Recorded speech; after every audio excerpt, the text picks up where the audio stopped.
हरी अगरबत्ती limited registered थी with capital of ₹50 lakh और ये कैपिटल डिवाइडेड थी 5 लाख इक्विटी शेयर्स में और हर एक इक्विटी शेयर ₹10 का था।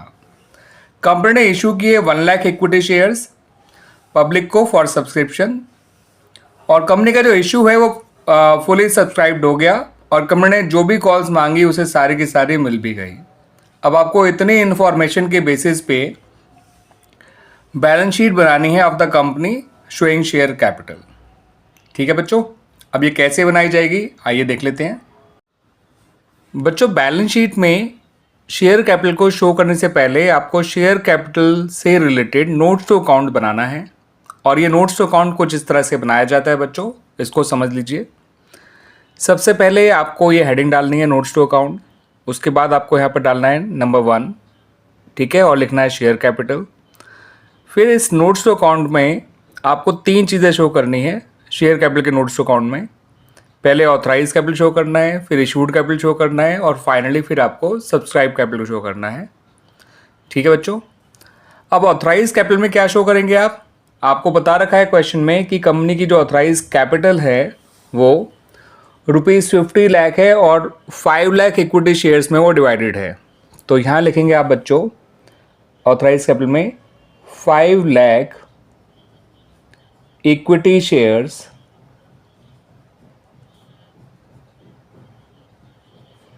Of ₹10 each. ये हो जाएगा बच्चों 50 लाख। इसका टोटल यहीं पे रहेगा बच्चों, ये बैलेंस शीट में नहीं जाता है, इसको ध्यान रखिएगा। फिर हम आते हैं इशूड कैपिटल पे। तो हम जानते हैं बच्चों इशूड कैपिटल भी कंपनी जो है वो आपको गिवन है क्वेश्चन में 1 लाख इक्विटी शेयर्स। तो 1 lakh equity shares of ₹10 each, ये हो जाएगा 10 लाख।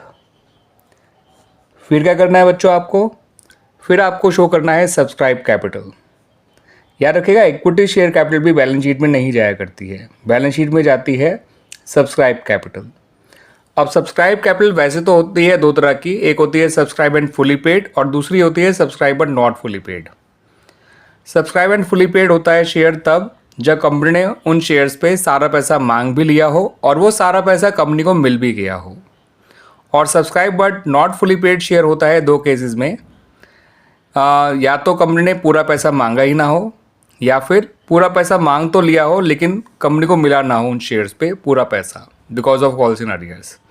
तो फिलहाल यहाँ पर हमारे को केवल subscribe and fully paid up capital he show करनी है। द रीज़न इज़ कि कंपनी ने सभी शेयर्स पे सारा पैसा मांग भी लिया है और सारा पैसा मिल भी गया है। एंड क्योंकि कंपनी का इशू फुली सब्सक्राइब था तो जितनी इशूड कैपिटल है कंपनी की उतनी ही सब्सक्राइब कैपिटल होगी, इस बात को ध्यान रखिएगा। और सारी subscribe capital subscribe and fully paid up capital के अंदर ही शो की जाएगी, क्योंकि इन 1 लाख इक्विटी शेयर्स पे जो कि ₹10 पर शेयर के हैं कंपनी को पूरा पैसा मिल भी चुका है।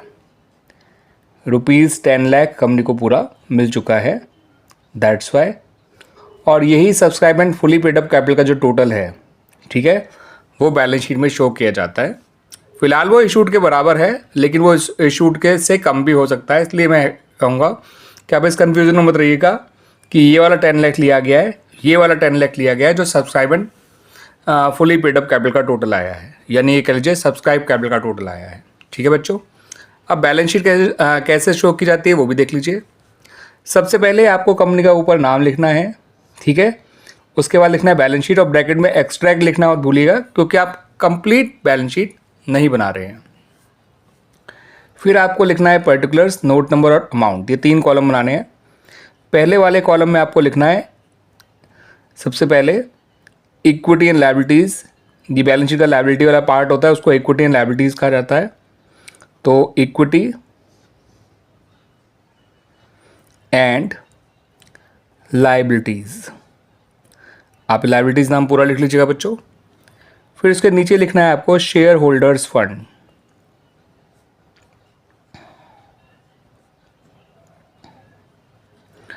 और इसके नीचे लिखना है आपको शेयर कैपिटल। ठीक है बच्चों, ये भी आप पूरा लिख लीजिएगा बच्चों। तो इक्विटी एंड लायबिलिटीज़ का जो सबसे पहला हेड होता है वो शेयर होल्डर फंड होता है, और उसका सबसे पहला सब हेड होता है शेयर कैपिटल।